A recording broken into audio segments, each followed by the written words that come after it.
This is an iHeart podcast. Guaranteed human.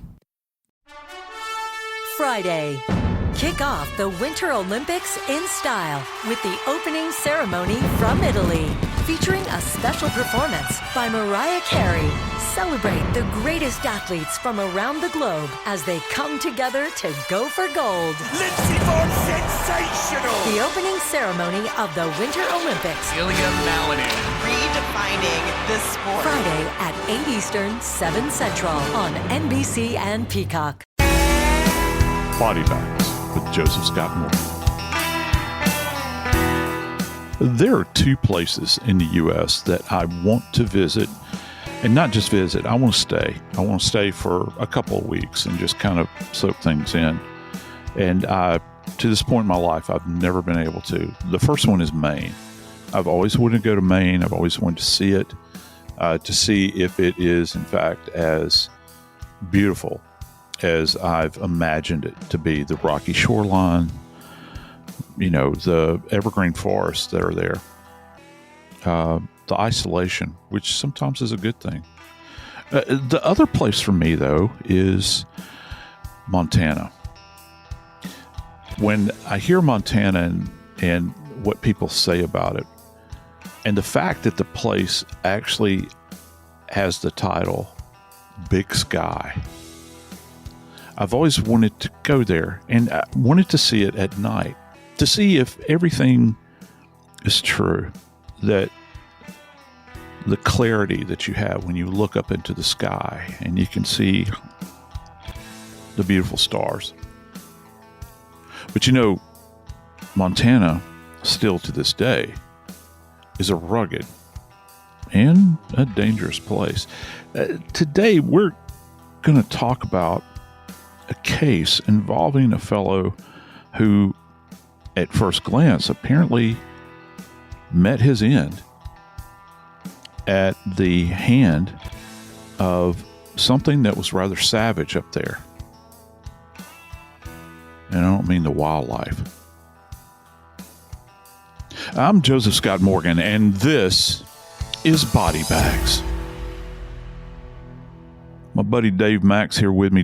Dave, I got to tell you, you know that Kim and I, before we came to Jacksonville, Alabama, we were up in Dahlonega, Georgia, which is up in the Blue Ridge, up in the northern part. I taught at a university up there and was up there for about a decade. And we had a little cabin that we lived in. It was perched on the side of a hill. And I guess I was probably 8 miles away from the campus. You get 8 miles away from anywhere in Dahlonega, Georgia, and you're out. I mean, you're out. It doesn't take that long. And the cool thing about this place was that adjacent to our property, our neighbor owned multiple rental cabins, and it was on a big circle. And so when Noah, my son, was little, Kim and I would take Noah and we'd go for walks every day, and we'd go out with our dogs. You know, we love dogs. And so we have rescues, and we would go out with the dogs and hang out. And there was one of these cabins in particular that had a great porch swing. And we'd just go sit on the porch swing and watch the dogs run up and down the hill that's adjacent to it. And, you know, it's very rugged terrain. And Noah was there, and he had a toy with him, and he was playing right off the front of the porch. And all of a sudden, have you ever had your dog there with you and they spot something or hear something that you can't pick up on it, but Squirrel. They do. Yeah, squirrel. And our dogs did that. They alerted immediately, and they just froze. And these dogs never freeze. They're always very, kinetic. And so looked over, and out of the corner of my eye, I thought I saw something move, and I stepped down off the porch, and there, one of my terriers was looking in the direction of the hill immediately adjacent to the cabin, and there was a full-grown eastern black bear It was a mama, and the reason I know it was a mama is she had 3 of the cutest little cubs right behind her, and they're walking down the trail. Well, this is something I do know about bears, is that, first off, mama bear is the most dangerous creature on the face of the planet, particularly when her cubs are around.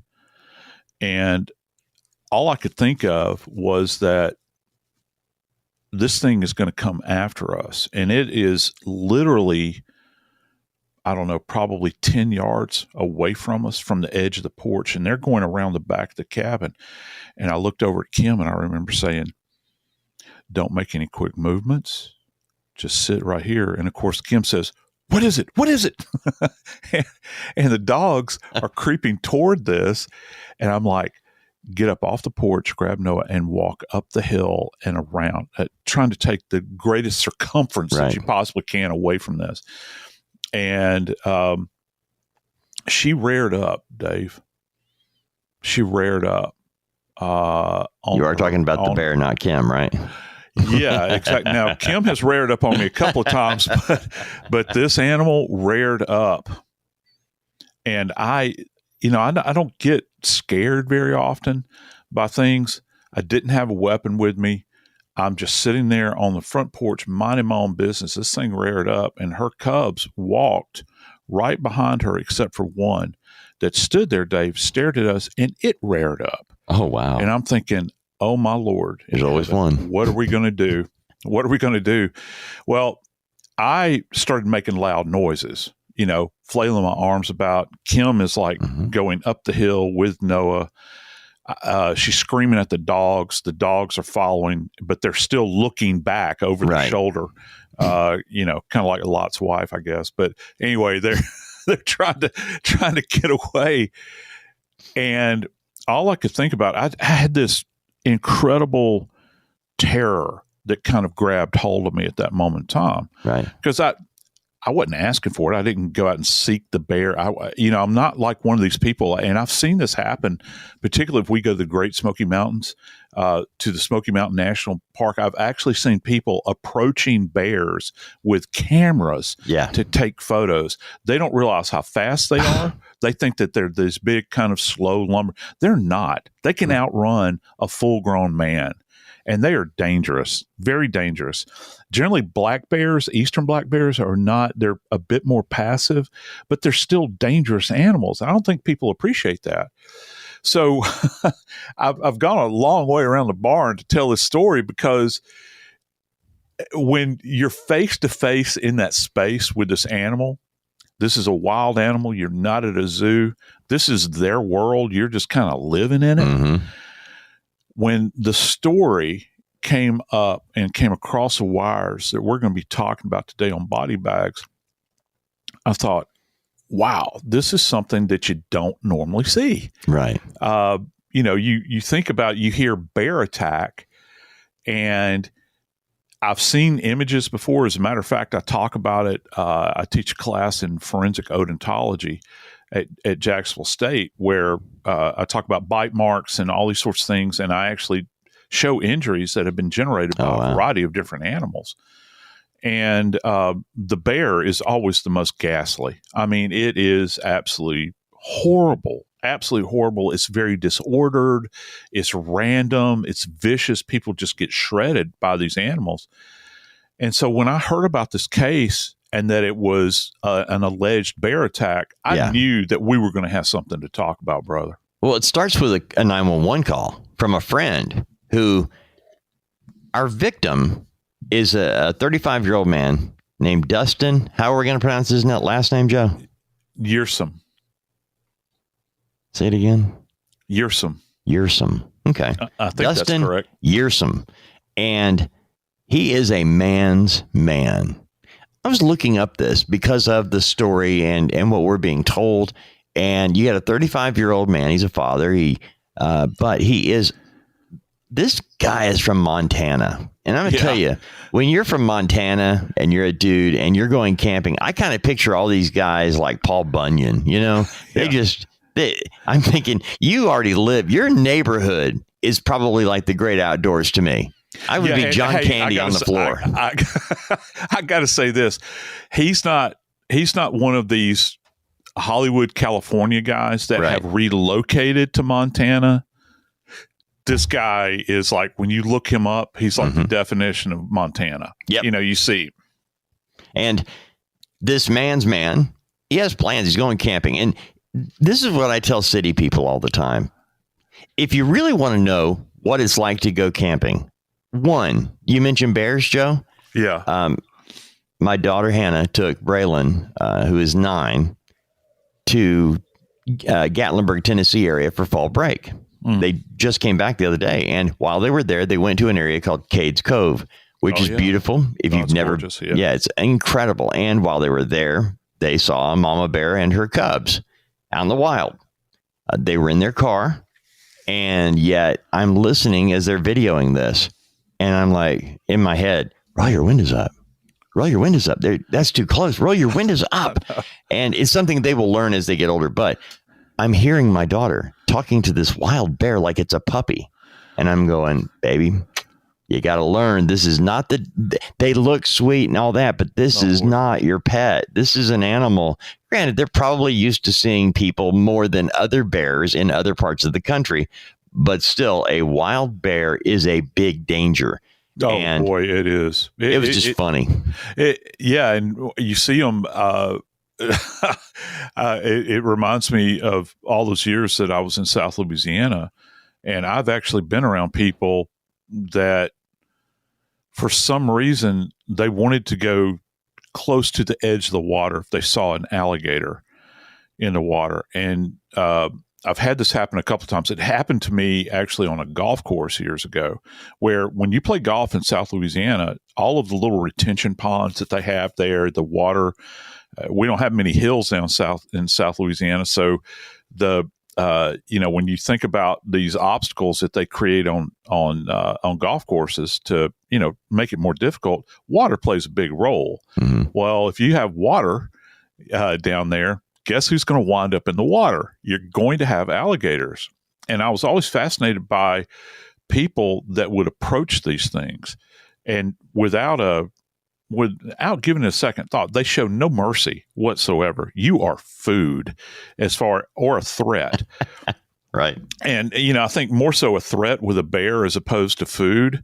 With an alligator, you're food, dude. I mean, that's what you are. And the fact that we have no sense of fear many times around. And so when I hear anything that involves an animal attack, I'm always fascinated by this, certainly from a forensic standpoint, to try to understand it, what happened, what do the injuries look like? Because for every animal that you have, their bite is going to be different. The destruction that they wreak over an individual is going to vary, depending upon how they are set up at a very, the very primal level. So, I'm thinking, I hear this case about the bear attack, and there's a lot more to this, Dave. Well, Joe, when you're going through Boy Scouts and you're learning to camp, it starts at a young age, but then as you age up, you go on different camping trips as a Boy Scout. And I learned a lot of things in scouting. And one of the things that you learn when you're out off-grade camping, and that's what we're talking about today. We're not talking about a camping area where you pull your car up and can plug into an outlet and all that. This is camping where you look around and you find a relatively flat place to put your tent up. And they always tell you in Boy Scouts, you take all of your food and you hang it.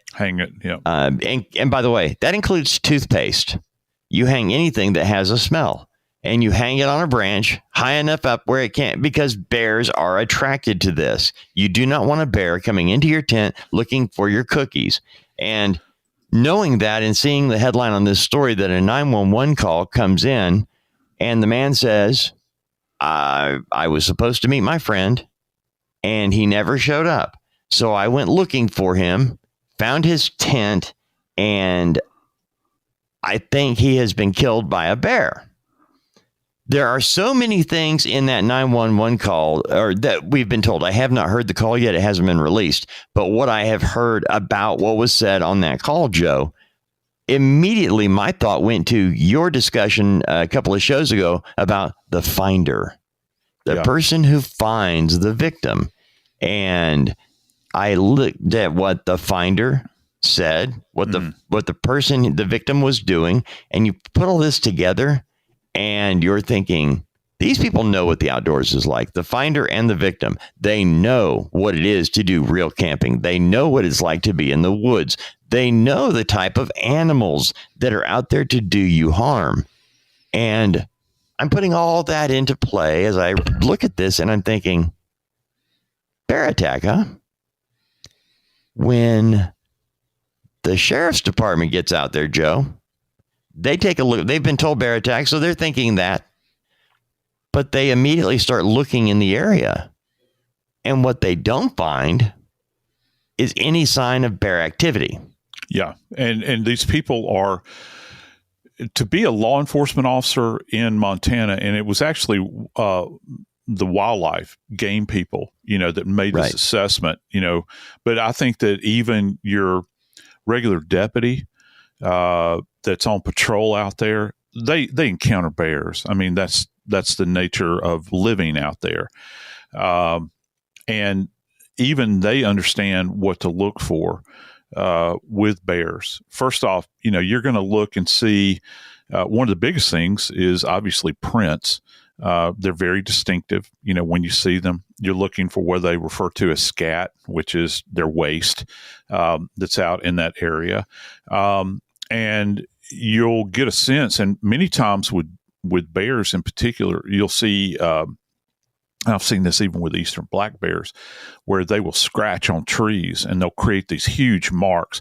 And that's another thing. That's another like dose of reality. Wow. When you see these scratch marks that they'll make on trees and whatnot, suddenly you have this realization of what this thing can do with merely a swipe of one of their paws.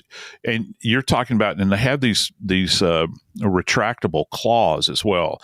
I don't think that they're retractable to the level of like a cat, but you don't fully appreciate these things when you see those hands, the bear's paws, rather not hands, when you see them kind of extended out, and you get an idea as to how big these claws are that this thing has. We're not even talking about the teeth, man. And they are absolutely razor sharp. So one of the things that I think as an investigator that you're trying to understand when you are trying to assess an area where an animal attack has taken place, you're not going to look for it, Dave, to be ordered. There is not an ordered event when it comes to a wild animal attacking. And when the police get out there, they get out to this site and they're looking around, you don't see things ripped to shreds. You don't see things overturned. Heck, you don't even see evidence in the dirt that there's been a scuffle, a struggle. You don't even see blood. And I got to tell you, when it comes to an attack like that, you would see total and complete chaos.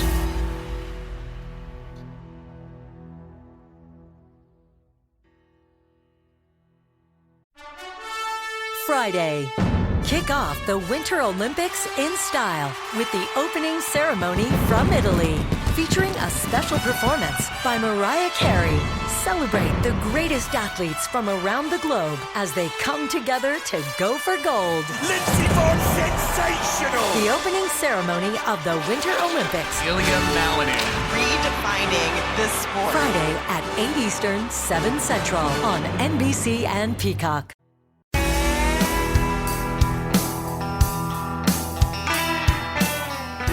Dave, a few moments ago you had mentioned the initial reporter or finder, in a case, and isn't that interesting? How a narrative will begin with that initial statement that the finder makes. Mm-hmm. So even though the finder might not be qualified to assess a situation, you see this with suicides a lot. I think that you get a call and it's like, I think that my friend, my family member has been, murdered, and you get out there and then you discover there's a weapon underneath the body that Wow. this person has self-inflicted as opposed to just being, something else. You walk onto a scene where you see horrible injuries on a body. I think that the mind goes to, okay, what could have generated this kind of injury? And what is there out here that could facilitate this? And automatically your mind goes to bear attack, because that's what inhabits this area. Grizzlies and black bears, by the way, in this particular region. And so, you kind of take your pick as to, what, you don't know what species, but automatically you didn't say panther attack or, mountain lion attack, rather, I think, or it was a bobcat. Yeah. You say bear. And so that gets imprinted in your brain as an investigator, and you start working this thing. And if you're not careful, you get tunnel vision really, really quickly because you're not looking at any other options. In this case, got to tell you, Dave, the evidence of a bear attack was greatly lacking, to say the least. His campsite is about 2.5 miles up what they call Moose Creek Road. And the way it was written was up Moose Creek Road. And that's where he put his tent. Now, his friend finds him at 10 a.m. Saturday morning. I'm going to go on the assumption, because it has been said there is no cellular service there at the tent site, that he sees what has taken place and he has to go back to an area to call 911.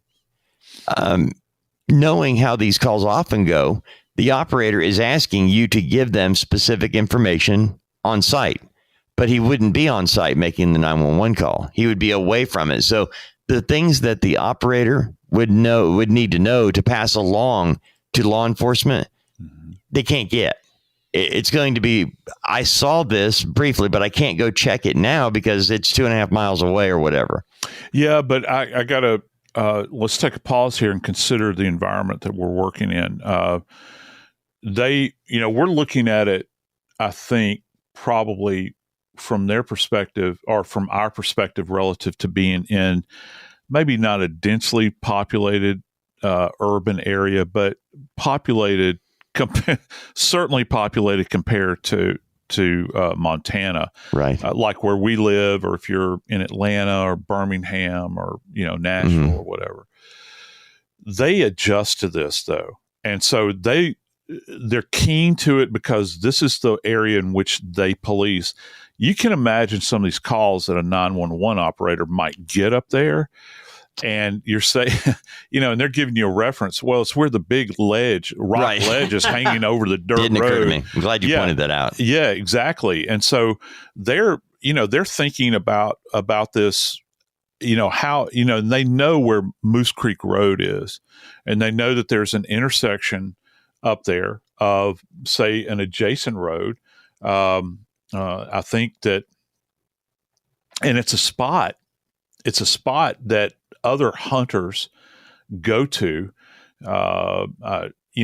because, there's hunters, outfitters, campers, and people that just want to get away. But, you've got like Moose Creek Road, and it's near Tamfery Creek Road. So you've got that intersection to work on. But yeah, I mean, you're talking about going 2.5 miles off the road back up into an area, and it would seem to imply that he's been there before. Right. Wouldn't you think so? Yep. I mean, because you're not going to show up there just randomly. You're going to know the area. It's a select area. I don't know. Maybe he's hunted, fished, trapped in that area before. Maybe it's just a good place that he likes to go and get away. Maybe he maybe he likes the fact he doesn't have cell service up there. Could be. And based on, again, going back to the timeline here, of when he was seen and what his plan was. He was already planning on being there for the overnight time, Thursday night into Friday by himself. He's got a plan to meet his friend Friday afternoon, and he doesn't show. I don't know when I don't know if the friend started looking for him Friday afternoon when he didn't show, or if he just waited and said, well, I'll go, if I don't hear from him tonight, I'll go looking in the morning. The fact they found him at 10 a.m. sounds about right to me, that he would start looking in the Saturday morning. But Joe, we've got the guy calling in a vicious bear attack, or he tells 911 it looks like a bear attack, which I'm going to go out on a limb here and say, if it was a bear attack, the tent would not be standing up. Mr. Bear doesn't walk. It's not Yogi and Boo Boo. They're not walking into the tent, killing somebody, and then leaving the tent. The tent is going to be torn to smithereens, I would think. And if a bear attack took place inside a tent, there's going to be shredded everything. Oh yeah, it'll be completely shredded, and you'll see what another thing that you're going to see that will be associated with this is the bear planting its feet solidly, rising up, probably on its haunches or on its rear legs, and then swiping with the leading paw. And you'll see these kind of gouge marks in the ground where they're trying to, the animal's trying to leverage itself in order to facilitate this attack. And so with that playing a part in it, you would get up there, it would seem like total chaos in this environment. And there would be evidence of that. But you're talking about, from what we can ascertain, we've got an individual that has walked in to a site. He's found his friend. He's in what we believe is an intact tent, which a tent for a bear is not. A camper is nothing for a bear. It might provide. Oh yeah, I mean it could. I think that it could, particularly like for instance, I know that we were, when the kids were little, we took a pop-up camper up to what's referred to as Roan Mountain, which is in far eastern Tennessee. It's one of my favorite areas of the country, and camped up there.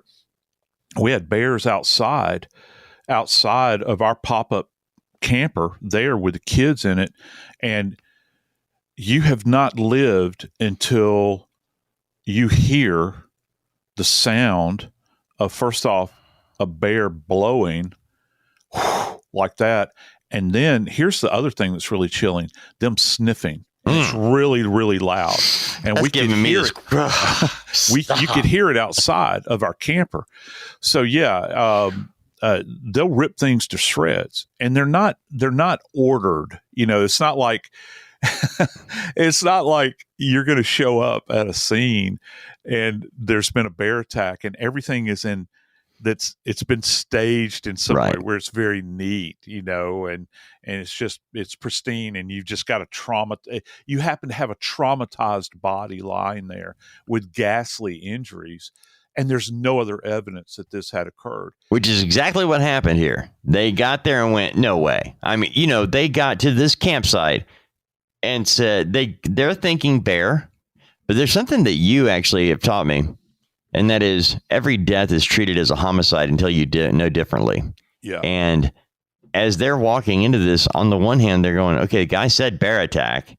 That'll be an obvious get. We're going to walk up there and we're going to see the scattered remains of the campsite and the human being that is no longer with us.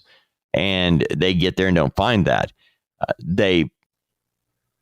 I'm going to go on an assumption here, Joe, that they look at one another and go, where's the finder? Where's the guy that called this in? Yeah, because how did you make this assessment? And look, it's when you have somebody making this kind of assessment that is familiar with this area. Now, I don't know if this finder's ever seen a bear attack. I have no idea, but if they're a native to that area, you have to assume that they've at least seen trash cans turned over.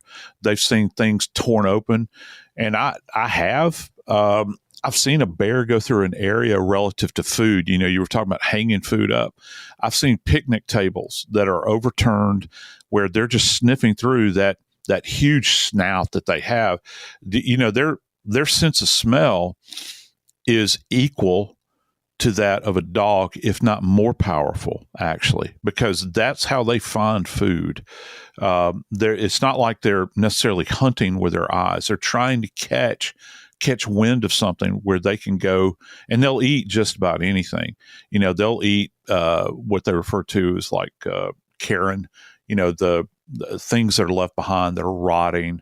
Really? They're not going to necessarily go out and kill a deer, but if they find a dead deer, they'll feast on it. Now, they will eat smaller animals. They'll eat grubs. They'll eat berries.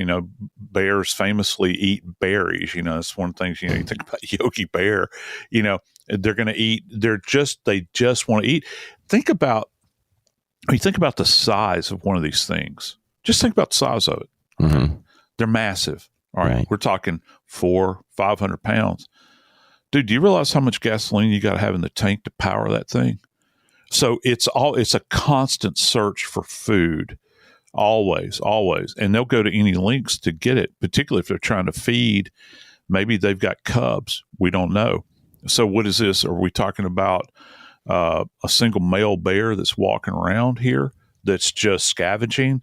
Is this a mother bear that's trying to feed these babies that she's got? And, they're going to understand, what time of year. Would she have children on board?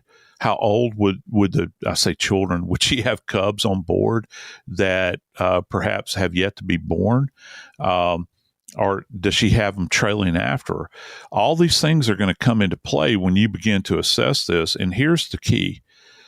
The people that are actually doing the assessment on the scene are highly skilled, because it's not simply a deputy sheriff that's out there.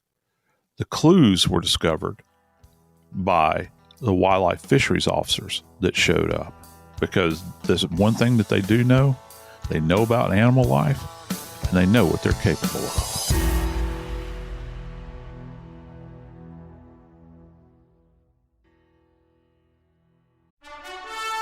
Friday. Kick off the Winter Olympics in style with the opening ceremony from Italy, featuring a special performance by Mariah Carey. Celebrate the greatest athletes from around the globe as they come together to go for gold. Lindsey Vonn, sensational! The opening ceremony of the Winter Olympics. Ilya Malinin. Redefining this sport. Friday at 8 Eastern, 7 Central on NBC and Peacock.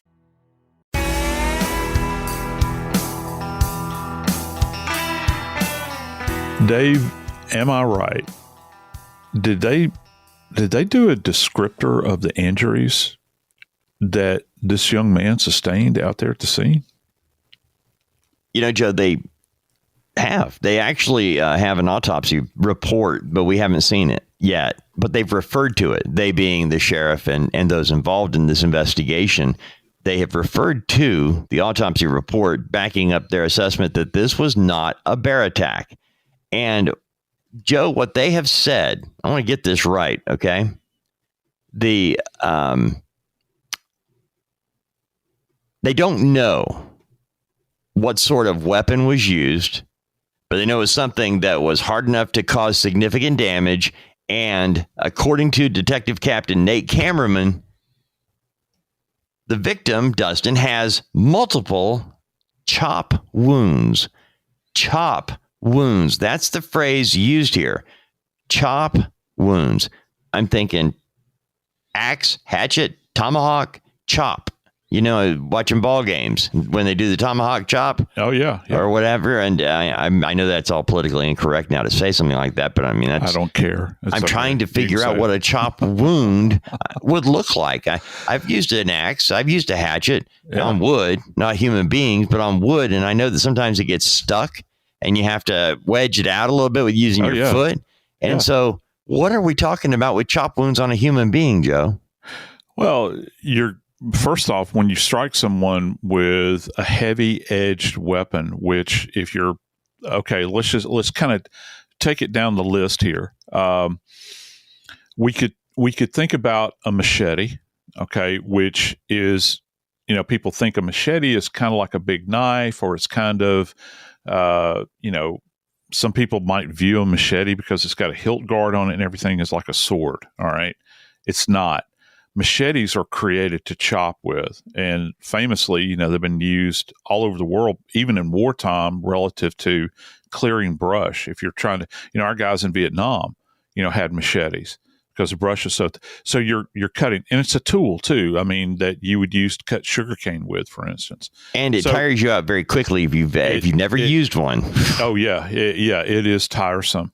But they're created in a very specific manner, and the weight is on the back strap of this thing, so that when you're delivering a blow, and I think that probably a machete is the least of these as far as the damage it can do.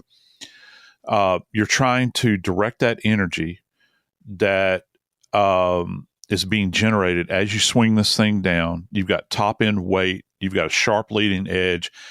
The one thing that you're going to see with a chop wound with a machete, first off, it's going to be kind of long compared to a hatchet or an axe. It will be kind of shallow. Well, if you go to a hatchet, it's got more weight to it. And it is, if you've never held a hatchet, think about a hammer, okay? A hammer with a weighted blade on the end of it. Now, some people, hatchets have multiple utility. I've used them many times to drive in tent stakes when we go out tent camping. And you can flip it around on the blunted edge and drive in tent stakes. You can flip it over to the other side and you can use it to chop wood, break up kindling, those sorts of things. Okay. A multi-use tool. And a lot of people that camp carry hatchets. Okay. Then you get up to something like an axe. Most of the time, you're not going to come across, say, for instance, a two-bladed axe. I think we think about that. You'd mentioned Paul Bunyan a moment ago. He famously carries a two-sided or two-bladed axe. Generally, you're going to have an individual blade, and it'll be weighted on the back. And again, this idea is like a giant wedge being driven through the air so that when it slams down onto the target, you're going to get depth with it. Okay, the more leverage that you can apply that's going to translate to the weight of that blade and then end up that energy transferring onto the surface, you're going to have the skin that will have these really neat kind of margins to it, because you're talking about a machine edged blade. But the other thing that you're going to get with it is that the heavier the axe, the deeper it's going to go. So you begin to impact the underlying muscle. You also begin to impact the skeletal structures below. But Dave, those skeletal structures below are equally going to be, if they're struck by an edged weapon like this in a chopping motion, they will have neat edges on them as well. So you can actually see this on the markings of the bone. The bone will fracture, but it's not going to be to the point where you can't appreciate the margins of the instruments that's being used. So you would actually look at this. As a matter of fact, one of the things that you would do with a case like this at the morgue is you're going to do initially the initial assessment externally, where you're gauging these injuries and all that sort of thing. But then you'll actually dissect out the wound. And you can go down. Now, you'll have x-rays too, but you will go down and examine the bone as well. As you might even cut out that bone. You'll take that bone and save it, okay, to demonstrate this in a future case, all right? Now, if we drop back just for a second and think about a bear attack, for instance, okay? Well, the bear attack, if you're thinking about a bear attack, and what was it? See, I mentioned just a few seconds ago, the two species of bears that they have up there. Black bear and grizzly. Black bear and grizzly. Well, black bears, black bears and grizzlies obviously use their paws to attack, all right? And you'll get these you'll get these swipes at the individual. I saw an image of a guy that had gotten attacked by by grizzly at a point in time. His face was greatly disfigured and wound up having extensive plastic surgery. But the initial image that you see, you can actually pick up on the pattern, because you're not, like if it's a paw or claw rather, you're not just going to have a single linear mark that's going to run on a face or on a chest. You're going to have this times 4 probably. Okay. So it's like a giant rake, if you will, a very heavy, robust rake that you will see with these kind of claw marks. But that's not really what's going to do you in with a bear attack. Bear attack is actually going to be them using their jaws. Okay. Because once they swipe at you and knock you down, all right, they're going after you with their mouth. And a bear has about, I think, a grizzly bear can generate about 1,300 PSI, pounds per square inch. And to put that in perspective, that's more than a Bengal tiger. All right. Now you can get out to alligators and crocs and great whites. Great whites, I think, go up to like 3,200 PSI.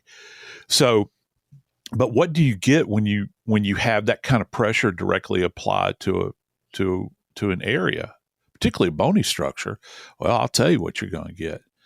You're going to get fractured, fragmented bone that's beneath that, and it is going to be so ghastly when you see these injuries, because the motion of an animal, if you've ever seen a dog, for instance, where they are taking apart a piece of meat, let's say you give them a steak bone and they've got it clasped between their paws, they bite into the steak bone, they're trying to get to the meat, they will bite and pull, they'll rip. That's one of the reasons the canines are prominent, the pointy teeth that we have, in our maxillary and our mandibular teeth. The canines are meant for ripping. Just take a look at the teeth of a bear sometime. You'll see those canines very prominently featured.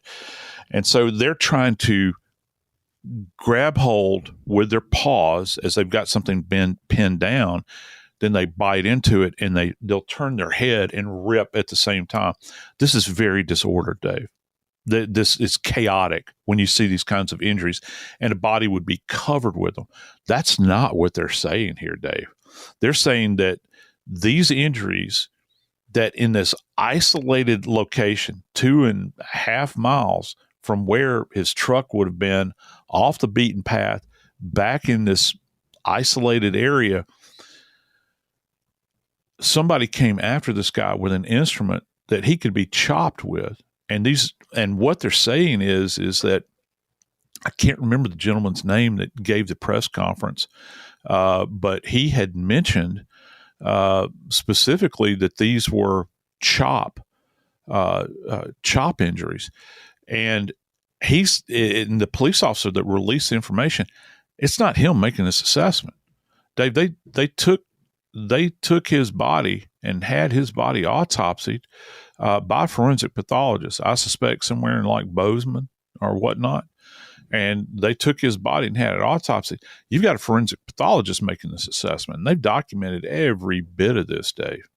And that's why we looked at the case from the standpoint of the finder saying it was a bear attack, and the actual experts saying, this does not show any sign of bear attack. There's nothing around the campsite. There's no sign of bear activity around this area.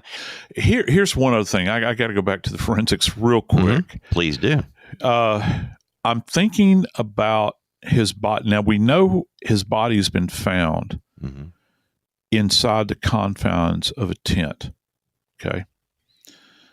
If you're chopping someone to death. Now, I don't know how big the tent, it might be a yurt for all I know. One of those big things. I doubt this is a yurt. Okay. However, if you've never been in a tent, you ain't got too much space in there to be swinging anything around. All right. Matter of fact, you're very confined inside of a tent. Whoever was the perpetrator on this, and they were investigating this as a homicide. All right. So let's just go ahead and put that out there. Yeah. We know that. Whoever would have perpetrated this would have had significant evidence transferred to their body, because from what we understand, Dustin's injuries involved his skull and other points along his body, but it almost sounds like a disfigurement kind of thing, where you've got fractured bone, this instrument that they're describing, the chopping in injuries.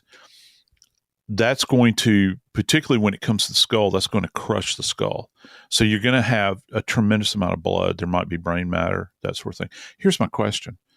If there's no blood deposition on the surrounding walls, if you will, of the tent, where did this happen? We have to assume that it didn't happen in the tent. Maybe it did, but if I was a betting dude, I'd probably say no. So if they didn't see that inside the tent, were there drag marks leading up to the tent? Was there somebody watching him as he set up camp? Did somebody follow him? Whoa. They saw his car being parked. Maybe, I don't know what's going on up in that wooded area. Could it be a drug-related event where he stumbled onto the wrong group of folks that were up there trying to isolate themselves?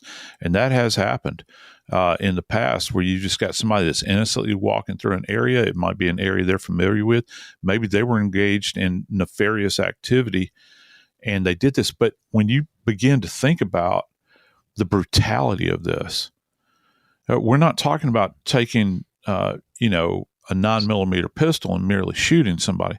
No, we're talking about engagement. And this man, Dustin, is not someone that is lacking strength. Right.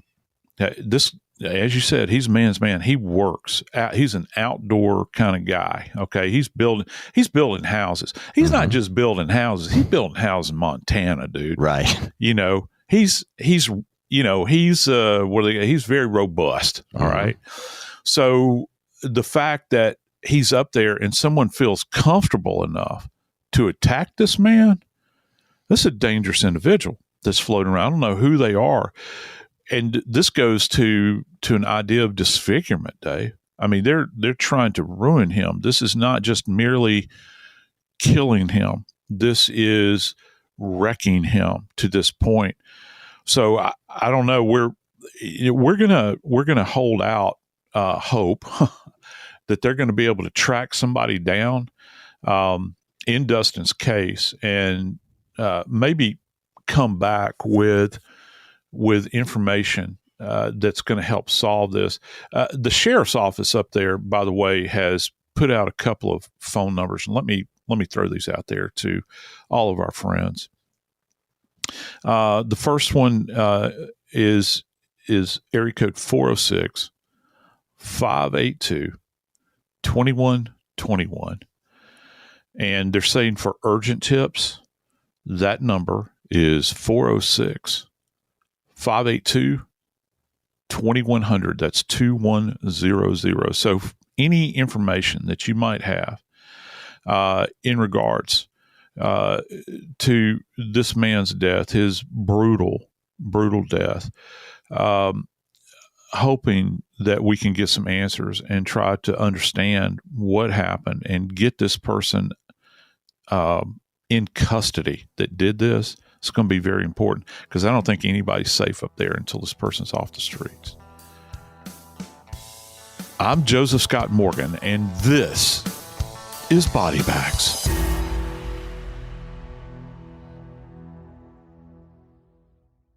This is an iHeart podcast. Guaranteed human.